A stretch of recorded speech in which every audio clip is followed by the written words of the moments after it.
वही राजस्थान वाली घटना, पूरी घटना ये हुई थी कि किसी ने भारत माता की जय कहा तो वहां पर्यवेक्षिका आई थी, उन्होंने कहा कि नहीं, सिर्फ कांग्रेस जिंदाबाद कहना है, अन्यथा इसको हम अनुशासनहीनता मानेंगे। तब मैं कहता हूं भारत माता की जय अनुशासनहीनता, देश की जनता को यह बात नहीं जचेगी। इसी ढर्रे पर चलती रही तो जिंदाबाद कहने के लिए कांग्रेस ही नहीं बचेगी।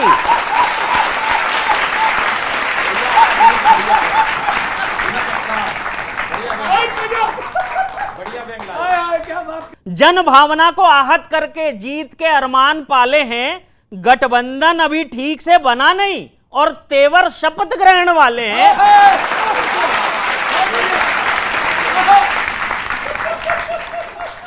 भारत माता से बेरुखी कर भारत नहीं जोड़ा करते, दूध के दांत से अखरोट नहीं तोड़ा करते।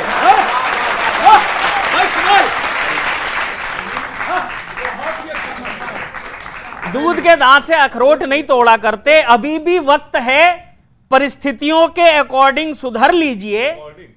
इंडिया वाले भले बने रहिए पर काम तो भारत वाले कर लीजिए। काम तो भारत वाले कर लीजिए। पर पार्टी का ये रिएक्शन यही दिखाता है कि बस नाम इंडिया रख लेने से राष्ट्रवाद नहीं आ जाता है। लेकिन एक सीन बताता हूं, सीन यह है कि अगर यही चलता रहा तो परिणाम क्या होंगे, यही सीन है। और सीन में बस इतना है कि गठबंधन के एक बड़े नेता परिणामों के बाद उदास बैठे हैं, उनके एक सहयोगी उनके साथ है, उनसे बातचीत चल रही है। क्या बातचीत हो रही है वही कविता है, आनंद से सुनना जी।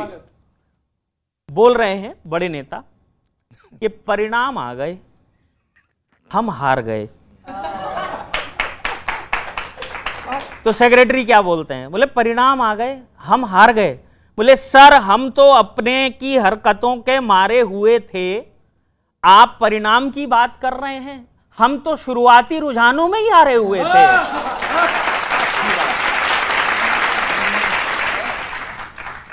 बोले हमारी तपस्या में कमी रह गई थी या इंतजाम अधूरा किया था।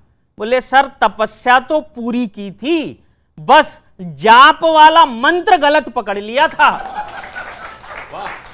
जाप वाला मंत्र गलत पकड़ लिया था। न हमारा इंतजाम गलत था और न मंसूबा, हमें तो भारत माता के विरोध और सनातन का अपमान ले डूबा।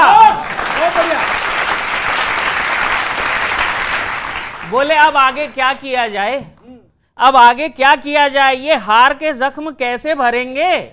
बोला सर बैठक के अलावा हमने किया क्या है, एक और बैठक करेंगे।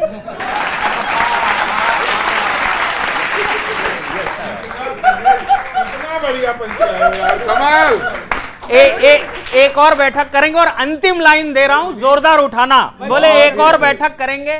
बोले कोई अच्छा समाचार नहीं मिल रहा, उदास हो चुका मन है। तभी एक चिट्ठी आई, पूछा क्या है। बोले सर मोदी जी के शपथ ग्रहण समारोह का निमंत्रण है। बहुत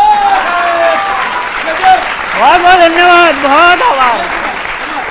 बोलेंगे एक तो ये कि नरेंद्र मोदी जी बहरों को सुनाते हैं और अंधों को इशारे से बुलाते हैं।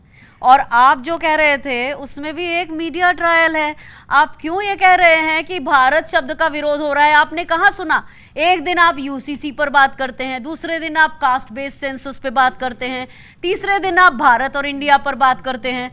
तो ये बताइए कि रोज रोज डिस्कोर्स बदल बदल के क्या आप रोज एक संयोग और प्रयोग करने की कोशिश कर रहे हैं? आपके लिए दुनिया के मुद्दे नहीं है, बेरोजगारी नहीं है, महंगाई नहीं है, क्या उस पर कविता नहीं होती? कवि पर उस पर कविता होनी चाहिए जो आज के मुद्दे हैं। अगर है भेद कुछ तो आप आखिरकार अब खोलो, सियासत की तराजू पर न खुद को भारी यूं तोलो। बहुत भारी तोल रहे हो। सियासत की तराजू पर न खुद को भारी यूं तोलो, करे हो फिर विदेशी दौरे पे जाने की तैयारी, जरूरत है इधर पर तुम उधर क्यों जाते हो बोलो। और मेरे दो सवाल ये आपको कलम छोड़कर सुनने होंगे। तुम्हारा हक है मुद्दों पर सदा खुलकर दहाड़ो तुम, किसी को भी पछाड़ो तुम, किसी को भी उखाड़ो तुम, क्या कहने, किसी को भी पछाड़ो तुम, किसी को भी उखाड़ो तुम, मोहब्बत की दुकान खोले हो पर इतना निवेदन है, सनातन को जो गाली दे उसे खुलकर लताड़ो तुम। सनातन और समझ जाओ तो समझो बात बाबा खूब गहरी है। क्या बात है दिनेश समझ जाओ तो समझो बात बाबा खूब गहरी है। वतन की शान बढ़ती है वो हर एक बात अच्छी है। किसी दल का कोई पेटेंट जब है ही नहीं इस पर, तो भारत माता की जय बोलने में शर्म कैसी है। तो भारत माता की जय बोलने में शर्म के, भाई किसी का पेटेंट थोड़ी है। अच्छा, ये नेता अलग अलग दलों के लोग हैं, लेकिन हम जनता के लिए नेता क्या हैं? 4 पंक्तियां सुन लीजिएगा।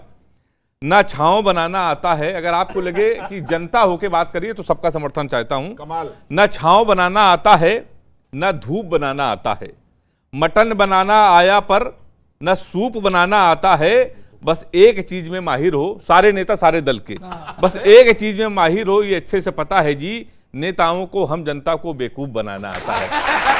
सारे दल के नेता, सारे दल के, सिंपल है। हाँ हाँ, बिल्कुल से 4 पंक्तियां और सुन लीजिए। सनातन पे बहुत बात हुई, मैंने भी 4 पंक्तियां लिखी, मैं भी सनातनी हूं। 4 पंक्तियां। जो संतों से मिला है ज्ञान, जो संतों से मिला है ज्ञान हर ज्ञान से बढ़के है, जो मिला है सम्मान सम्मान से बढ़के है, कुछ बोलने से पहले सोचा तो कीजिए, ये सनातन हमारी जान से बढ़कर है। और अंतिम 4 पंक्तियां। सर अभी योगी जी सोशल मीडिया पे दूसरे नंबर पर आ गए, सबसे पॉपुलर नेता में पूरे विश्व में, दूसरे नंबर पर मोदी जी के बाद में। योगी जी क्यों इतना पॉपुलर हो रहे हैं, उसका कारण मैंने खोजा है केवल 4 पंक्तियों में।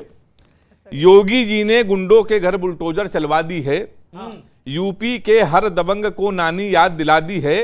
और इन 2 पंक्तियों में आपका समर्थन। जिनके नाम की दहशत थी पहले उनके सपनों में बाबा आते हैं, जो जिस भाषा में समझ सके बाबा वो भाषा समझाते हैं, जो जिस भाषा में समझ सके बाबा वो भाषा समझाते हैं।